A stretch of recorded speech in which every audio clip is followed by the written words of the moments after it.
Assalamualaikum warahmatullahi wabarakatuh. Kami di sini dari kelompok 5 PPTI ingin menyelesaikan tugas setoran materi.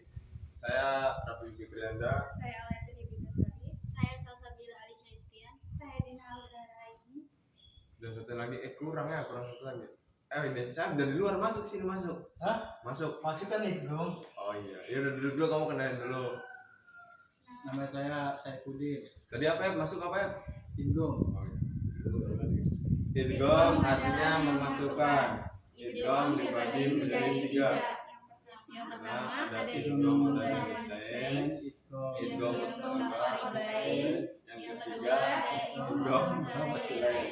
Idgham mutajanisain artinya ciri-cirinya Apabila ada dua huruf yang sama maka akan beda dasar. Yang pertama sukun dan yang kedua hidup.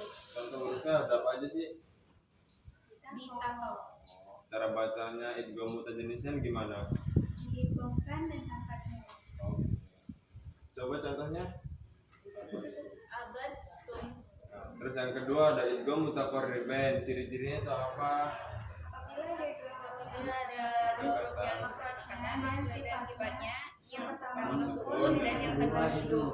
Hurufnya kaf, qaf, lam, ro.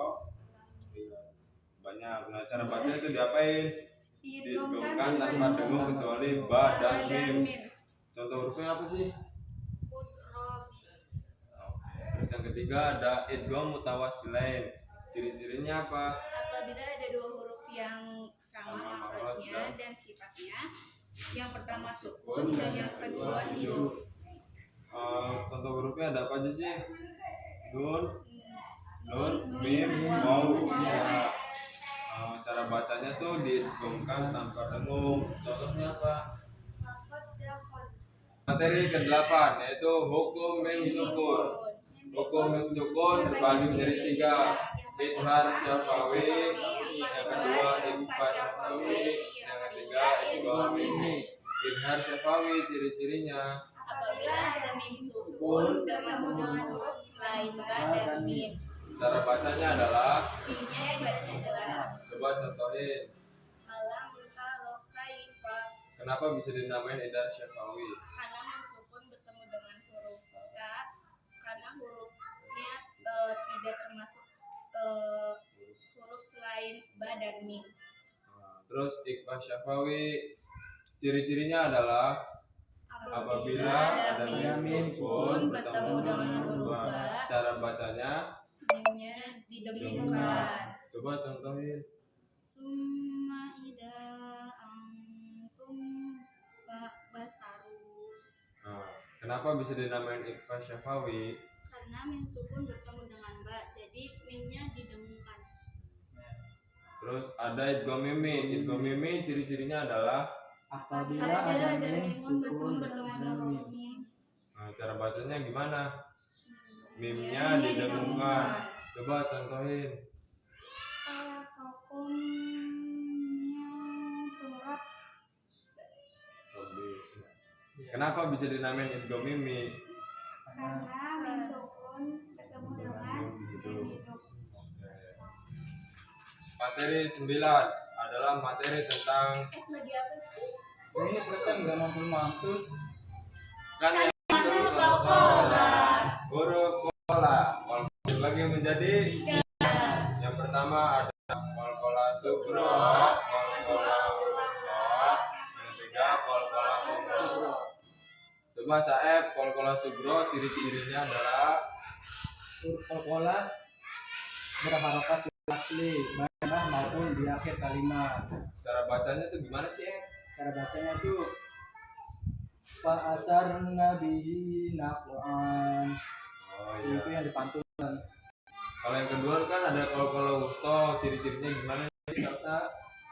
Huruf qalqalahnya di akhir kalimat diwakafkan tanpa tasdid. Cara bacanya Walahum adabul qarib. ini qalqalah Dipantulkan. ini qalqalah kubra saya sendiri aja ya. Qalqalah kubra ciri-cirinya adalah huruf qalqalahnya di akhir kalimat diwakafkan dan bertasjid. cara baca itu dipantulkan 2 tekanan. Contohnya tabat yada abi lahabi wa tab. Lanjut part 2. Materi 10 tentang hukum mat. Hukum mat dibagi menjadi 2, hukum mat tabi'i atau asli dan hukum mat ba'i. Mat tabi'i itu ciri-cirinya apa sih? Fathah,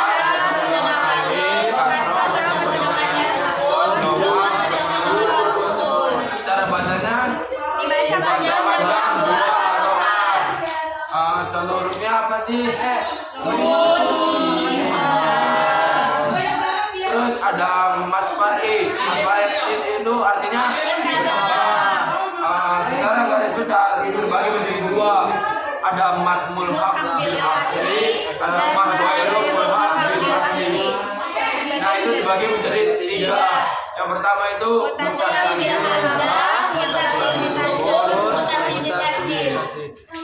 selanjutnya ada materi 11 tentang mat mulhaq bil asli. Mat mulhaq bil asli panjangnya yang menyerupai mat asli, yaitu 2 harokat. Mat ini dibagi menjadi 5. Yang pertama ada mat badal, mat tamkin, mat kilwan, mat harfi, dan mat silah qasirah. Mat badal itu ciri-cirinya apa? Apabila ada hamzah bermat di awal kalimat. Contohnya Ayatuhu. mat tamkin itu ciri-cirinya apa sih? Apabila ada 2 ya, yang pertama kasroh dan bertasydid, yang kedua sukun. Contohnya Nabiyina. terus mat iwat tuh ciri-cirinya apa sih? Apabila ada Fathah. fathah di pada tanwin di akhir kalimat diwakafkan dengan kecuali kok. Contoh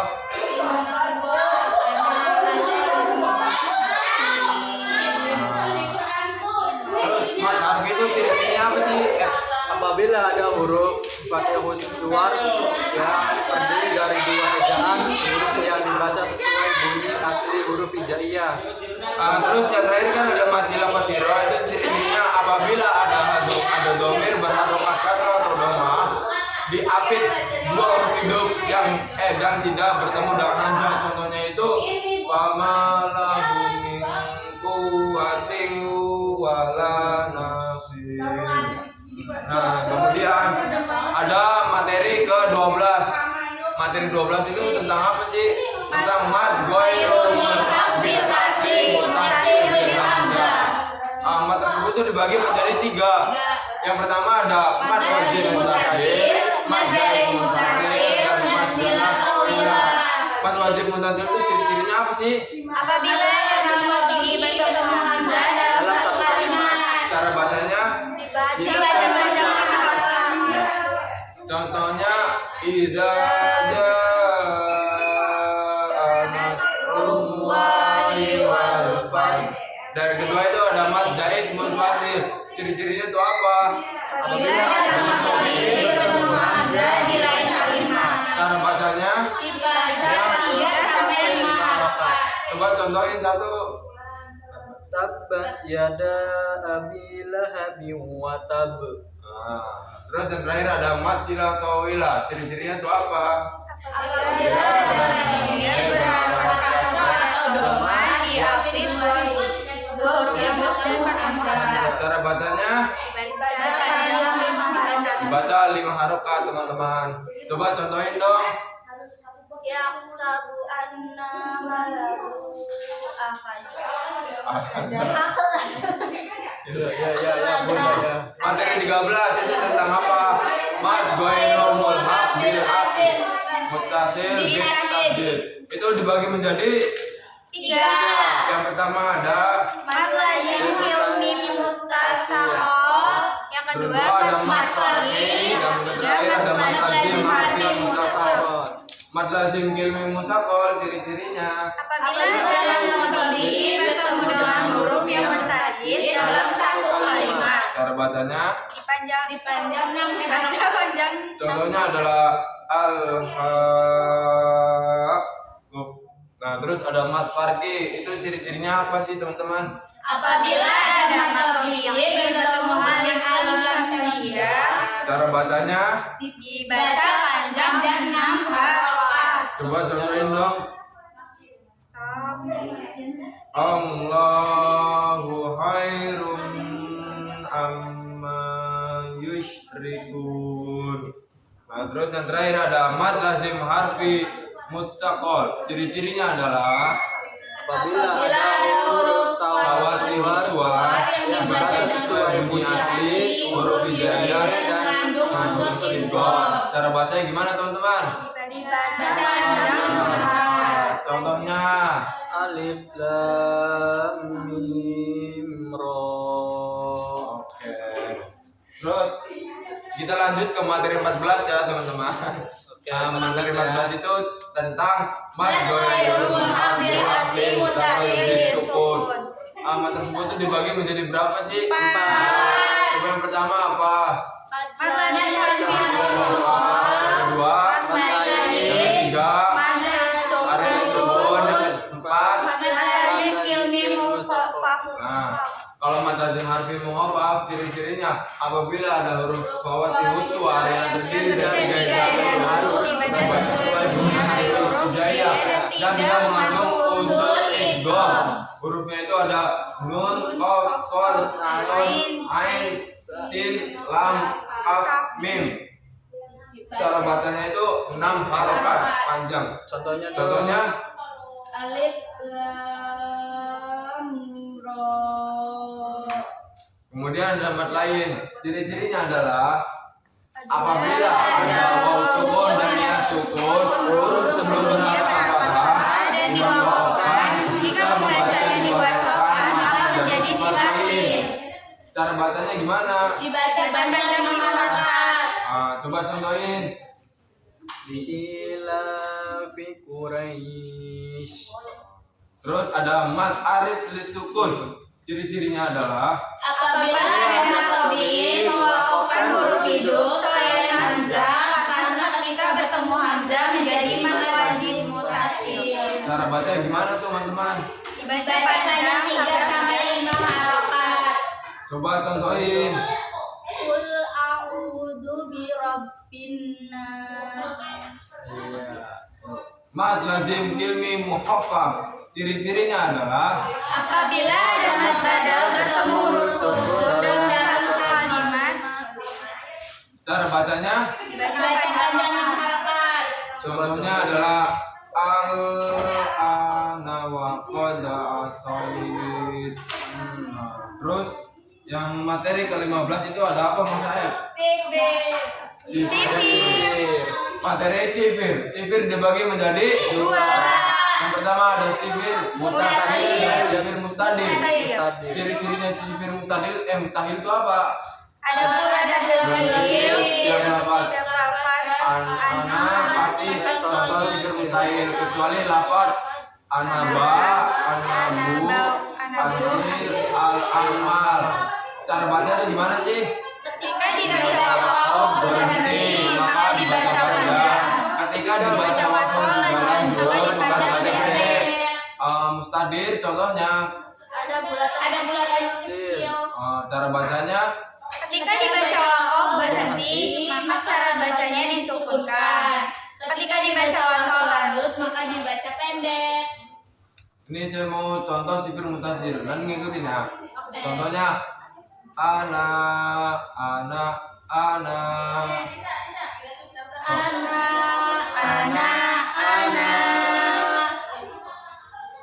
Terus di contoh sifir mustadir itu litat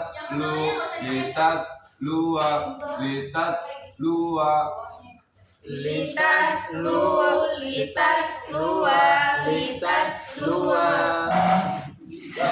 Terus di materi 16 itu ada apa sih, teman-teman? Waqaf, Waqaf, wasol, dan ibtidah. Waqaf itu artinya berhenti.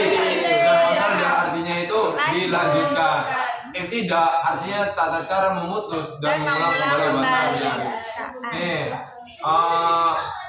nama waqaf, tanda waqaf mim Nama wakaf lazim. Nama lainnya adalah cara bacanya itu Harus berhenti. Wakaf mutlak. Nama lainnya tidak ada. Cara bacanya lebih utama berhenti, tapi lanjut boleh. Al-waqsul aula, nama lainnya wakaf tam. Cara bacanya lebih utama berhenti, lanjut boleh. Semangat Arya. Yang keempat, jim. Wakaf jais. Boleh berhenti, boleh lanjut. Tanda wakaf titik kira. Wakaf muwanakoh. Nama lainnya nggak ada. Cara bacanya berhenti pada salah satu titik. Terus yang ini ada huruf shin, wakaf sabta, berhenti sejenak 2 ketukan tanpa mengambil nafas. Terus kemudian ada tanda wakaf lam, nama wakafnya wakaf mamnu, nama lainnya itu wakaf obih, cara bacanya harus lanjut. Tanda wakaf salah. Nama wakafnya aslu pula. Ya wakaf. Nama lainnya wakaf kafi. Cara bacanya lebih utama lanjut, tapi berhenti boleh. Yang zaid, wakaf mujawaz. Lebih utama lanjut, tapi berhenti boleh. Yang selanjutnya sof, wakaf murakas. Nama lainnya tidak ada. Cara bacanya lebih utama lanjut, tapi berhenti boleh. Ayat wakaf rum. Wakaf ruf, nama lainnya wakaf isyarah, mengisyaratkan huruf yang diwakafkan. Ciri-cirinya ketika ada huruf hidup yang diwakafkan, di mana huruf sebelumnya berharokat sukun. Contohnya wal asr, hijr, ida, yasir. Oke, kemudian ada di materi 17 yaitu tentang apa sih? Tentang gorib wal muslikat. Saya baca dulu definisinya. Gorib wal muslikat dapat diartikan sesuatu yang tidak dikenal, sesuatu yang aneh, sesuatu yang sulit dimengerti atau sulit dipahami. Gorib adalah bacaan yang dianggap asing, yang keluar dari hukum bacaan. Muskilat adalah bacaan yang dianggap sulit dan tidak keluar dari hukum bacaan. Yang pertama itu ada ibdal, isbat, dan jawazul wajhain. Yang A ada ibdal. Ibdal itu artinya apa? Mengganti. Cara bacanya gimana sih? Mengganti bunyi huruf shad menjadi jim. Nih contohnya nih. Waya basutu. Nah, kalau isbat artinya Menetapkan. cara bacanya itu apa? Menetapkan bunyi huruf shad. Nih contohnya bimusoitir. Soalnya itu jelas. Nah, kemudian ada jawazul wajhai yang artinya Dua wajah. cara baca itu gimana sih? Boleh dibaca shad, boleh dibaca jim. Ini salah satunya. Contohnya itu ada di al-musaitirun. Dua wajah itu bisa dibaca shin, bisa dibaca shad. Jadi bisa serang. Kemudian tuh yang kedua ada nun wikoya. Nama lainnya adalah Nun iwal atau nun ziyada. ciri-cirinya itu gimana? Terjadi ketika ada ketemu dengan hamzah wasal, baik di permulaan ayat ataupun di tengah ayat. Maka harakat hamzah wasal diganti dengan bunyi huruf nun. Contohnya nun wikoya di awal ayat. Ya itu. Terus yang kedua itu ada nun wikoya di pertengahan ayat. Terus ada yang ketiga ada matsilah mubalaghah. Matsilah mubalaghah itu contohnya itu kayak fihi minhu lahul mulku. Alasannya itu karena bacaan tersebut mengandung faedah mubalaghah. Maksudnya yaitu bacaan tersebut menyatakan bahwa betapa kerasnya siksaan Allah untuk orang-orang yang musyrik. Maka bacaan tersebut disebut mad mubalaghah, jadi yang tetap dibaca panjang bukan pendek. Terus yang keempat tadi ada imalah. Imalah tuh coba kasih contoh sih, ada di surat apa sih?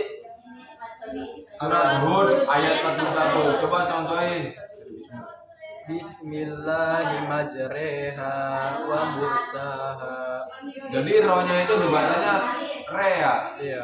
Ya. Kemudian ada yang kelima ada ismam. Ismam itu dalam riwayat Imam Hafs. Hukum bacaan ismam terletak pada suatu tempat di dalam Al-Quran, yaitu pada surat Yusuf ayat 11. Coba saya contohin. Laka lata manna ala Yusuf. Oke. Terus yang ke berapa? Yang ke-6 itu ada tafsir. Itu contoh bacaan tafsir itu cuma ada satu dalam Quran teman-teman, yaitu pada surat Al-Fussilat ayat 44. Coba contohin Mas F. Fusilat ayatuh a'jami wa arabi. Terus yang ketujuh ada nakal. Nakal dalam riwayat Imam Hafs. Hukum bacaan nakal terletak pada satu tempat di dalam Al-Quran, yaitu surat apa? Al-Hujurat ayat 11. Coba contohin Dina.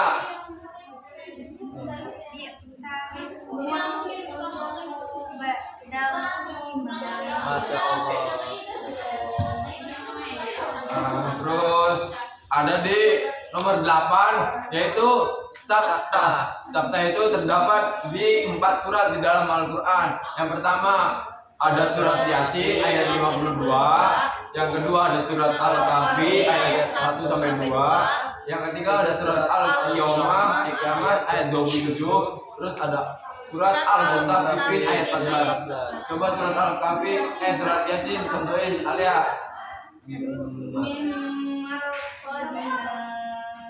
Surat Al-Kahfi coba contohin Nasa.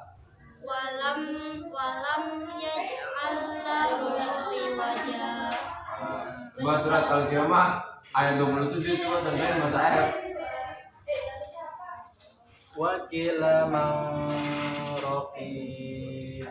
Itu salah Mas Aep. Oh, salah tak? Ya, harusnya wakila Oh gitu ya. Ya. Terus yang terakhir ada surat Al-Mutaffifin ayat 14. Coba contohin Dina. Kaula balqana ala qulubihim ma kanu yaktubun. Terus yang terakhir tuh apa sajdah di dalam Al-Quran ditandai dengan gambar bentuk kubah. Ya, disunahkan bagi pembaca atau pendengar yang melakukan sujud tilawah ketika membaca mendengar ayat sajdah. Dari Ibnu Umar radhiyallahu anha bahwa Nabi Muhammad SAW pernah membaca Al-Quran, di dalamnya terdapat surat ayat sajdah. Kemudian ketika beliau bersujud, kami pun ikut bersujud bersamanya sampai di antara kami tidak mendapati tempat karena posisi dahinya. Hadis riwayat Muslim nomor 5 nomor 133. Dalam Al-Quran tuh ada berapa ayat sih yang termasuk bacaan sajdah? 15. Coba sebutin satu-satu bareng-bareng yuk. Yang pertama ada surat Al-Baqarah ayat 26. yang kedua surat Ar-Ra'd ayat 15, yang ketiga surat An-Nahl ayat 50, yang keempat surat Al-Isra ayat 109, yang kelima surat Maryam ayat 28, yang keenam surat Al-Hajj ayat 18, yang ketujuh surat Al-Hajj ayat 77, yang keempat surat Al-Furqan ayat 60, yang kesembilan surat An-Naml ayat 26, yang kesepuluh surat As-Sajdah ayat 15, yang kesebelas surat As-Sajdah ayat 24, yang ke-12 surat Fussilat ayat 38, yang ke-13 surat An-Najm ayat 62, yang ke-14 surat Al-Insyiqaq ayat 21, Dan yang terakhir itu surat Al-Alaq ayat 19. Alhamdulillah, syukur